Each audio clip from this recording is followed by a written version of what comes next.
Money can buy you a lot of things. It can buy all the luxuries of this world and then some. As Farouk Ghani well knows, he lives in a huge mansion, has a fleet of exclusive cars parked in his 6-car garage and servants at his beck and call. And now some of his millions will be used to keep his family safe. But there are some things money cannot buy, like peace of mind, contentment of heart and generosity of spirit.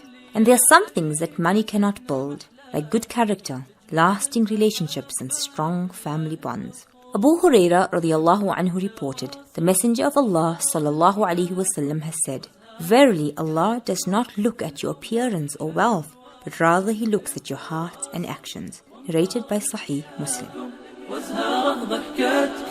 في الأوقات الحلوة عشوة يا ألفاتنا عشوة ترابطنا عشوة سعاداتنا نبدأ خطوة بخطوة نبدأ خطوة بخطوة نبدأ خطوة بخطوة أهلا هلا فيك. Yahya has just come home from madrasa and he joins his grandfather in the kitchen for a cup of tea before the sun sets.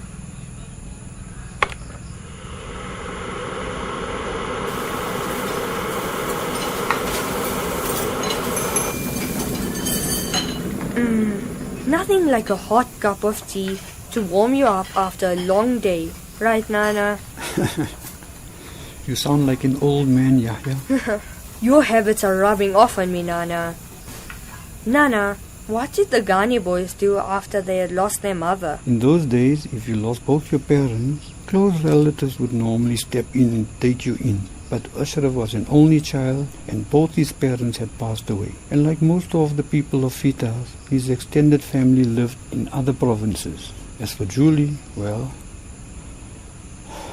because her family wasn't Muslim and she had lost contact with them, the boys had no idea who they were or where they lived. So, who took them in? There was no one they could turn to except the people of Fietas. You see, Yahya, Fietas wasn't just a place to live.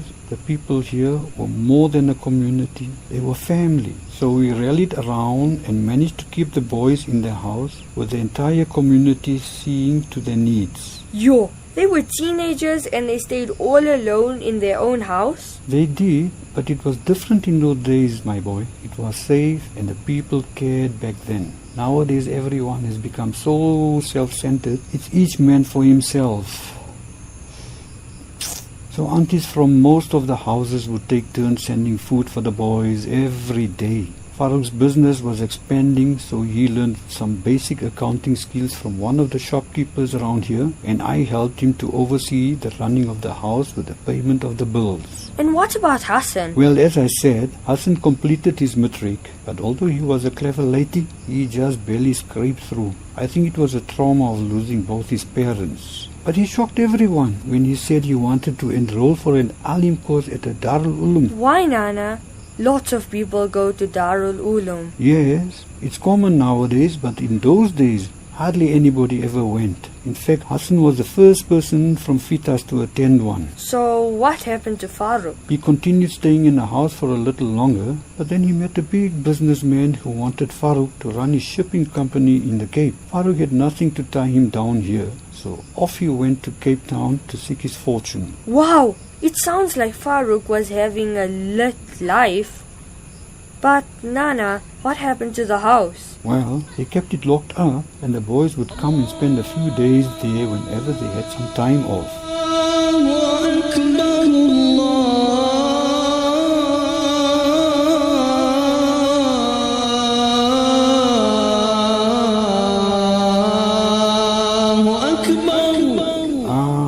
There's the azan, my boy. I'll carry on with the story tomorrow, inshallah.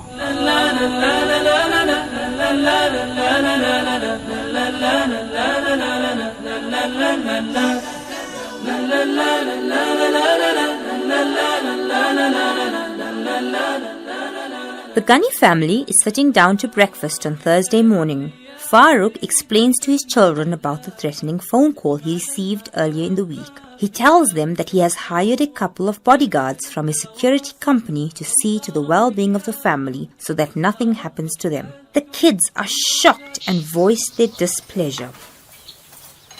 You mean these guys will be with us like all the time? Yes, they'll accompany you wherever you go. What about when we're at home? Then they'll be at home with you. Ooh, that's terrible. You know how I love to wear my Samiras around the house. Now I'll have to be properly dressed all the time. You'll just have to get used to it, Salma. Oh my god, this is crazy. You're joking, right, Dad? Your father has never been more serious in his life. So, you mean you want some goon to follow me around all the time, even while I'm at campus? How embarrassing. It's for your own safety, Nazia. But what about my privacy? Lol, exactly. Where are these guys gonna be when we need to use the toilet? They'll stand outside, obviously. It's just that... But do they have to be around all the time? Like, how will I spend time with my friends? Duh, you don't even have any friends. Bilal? It's not a lie. Kids, listen.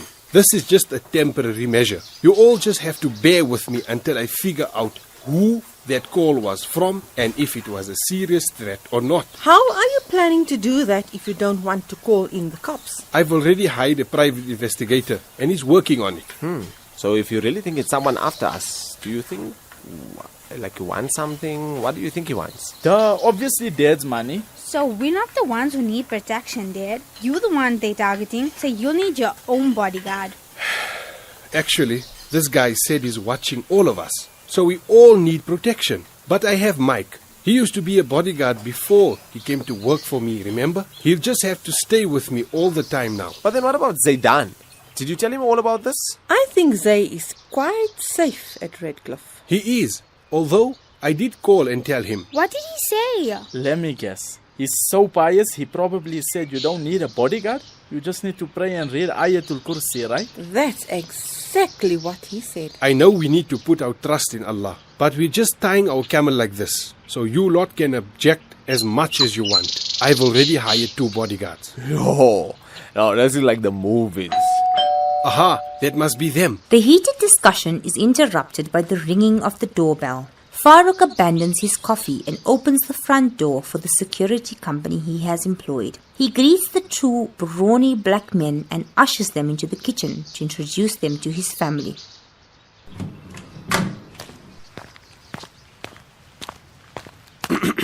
Right, listen up all of you. These 2 guys are from the Ace Security Company, the same place that Mike worked before he came to work for us. This is Tabo. Hi guys, good to meet you people. And this is Trevor. Hey people, is this the entire family? I thought there were supposed to be 3 boys. They are, but my youngest son has gone off to boarding school, and I don't think he'll come to any harm there. Sharp! Okay, so shall I explain how this works? Please, go ahead. Sharp!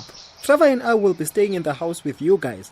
We'll work on a rotational shift. So if anybody needs to go anywhere, like school or shopping, one of us will always be with you. Yep, and Mike will be with you 24/7, Mr. Gane. But where will you sleep? I mean, you are going to be here all the time. I've sorted out the guest wing for them. Really? Already? That's serious, eh? It's very serious. Now, you'd better all get done so that you can head off to school and campus with Tabo and Trevor.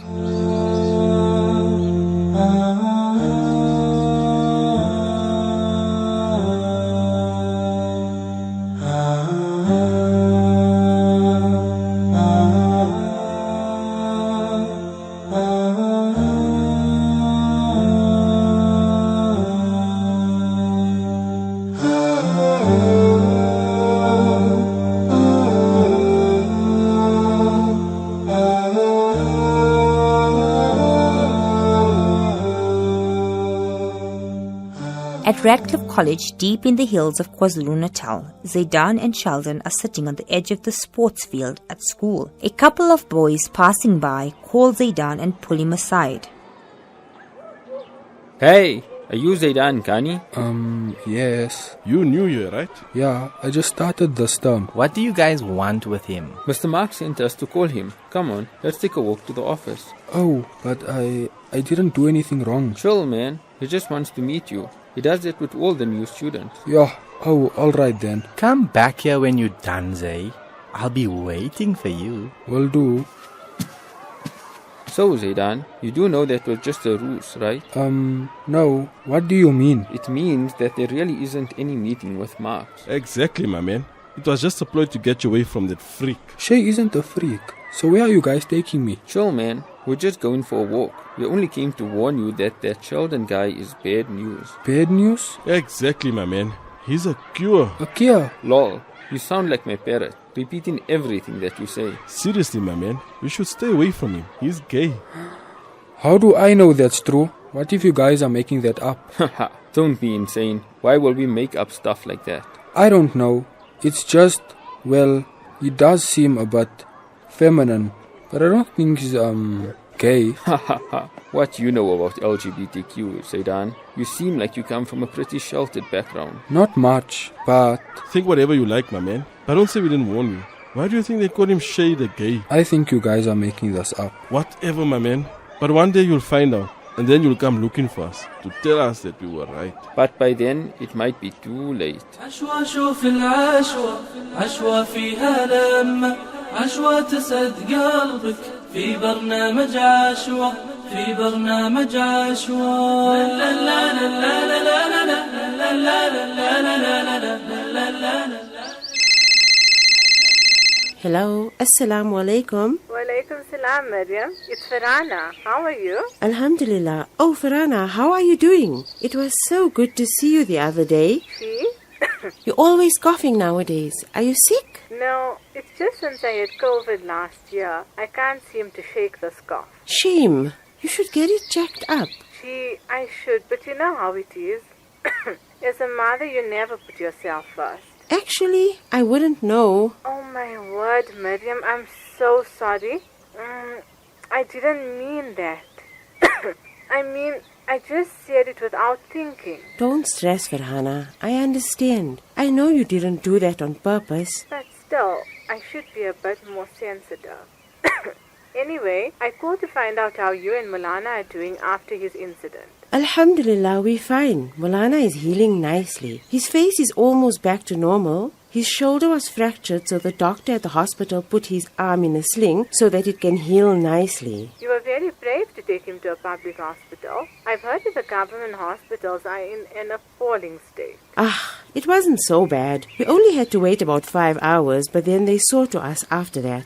5 hours? That's crazy.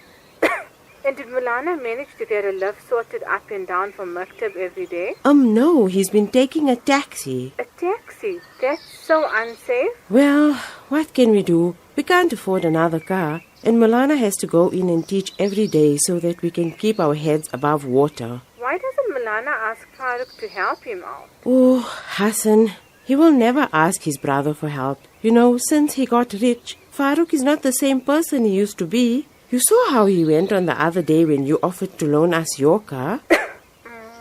But then, what are you going to do?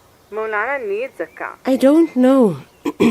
We did discuss it, and Mulana feels that maybe we should put this house on the market and rent somewhere else. Then we'll have some money to buy a second-hand vehicle. We'll just have to clear it with Farouk. But why would you need to do that? Doesn't the house belong to Mulana? Don't you know, Farana? Mulana isn't the sole owner of the house. Half of it belongs to Mulana and the other half to Farouk. We pay him rent for his half of the house. What? Farouk charges his own brother rent? I can't believe this.